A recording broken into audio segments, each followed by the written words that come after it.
সকালে ঘুম থেকে উঠলাম, তারপর ফ্রেশ হয়ে এসে দেখি অর্পিতা ঘুমিয়ে আছে। অর্পিতা হলো আমার মামাতো বোন, আর এখন থেকে আমার বউ।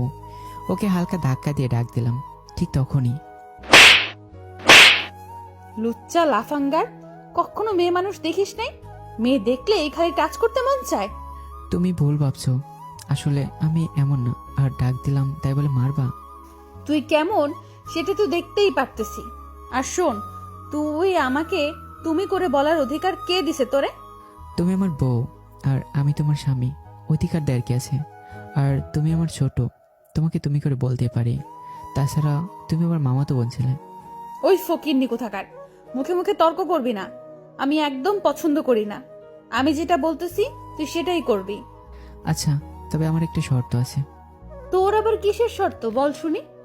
দেখেন, আমাদের মাঝে যাই হয় না কেন, বাইরে কেউ যেত না জানে।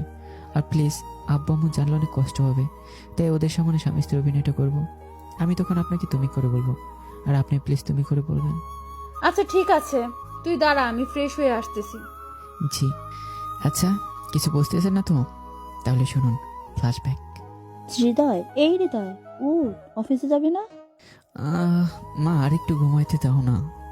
ঘুমা তাহলে বেশি করে। কয়টা বাজে জানিস? কয়টা বাজে? 9:29। কি? আমাকে আগে ডাক দিবা না?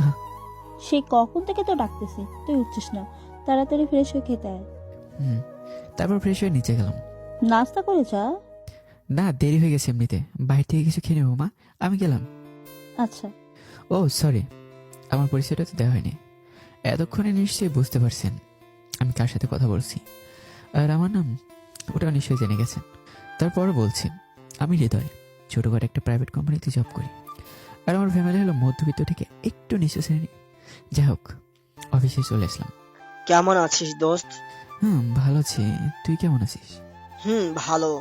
তখনই পিয়ন এসে বলল আমাকে নাকি স্যার ডাকছে। তারপর স্যারের কেবিনে গেলাম। আসবো স্যার? আসো। স্যার ডাকছিলেন? আজ তোমার দেরি হলো কেন?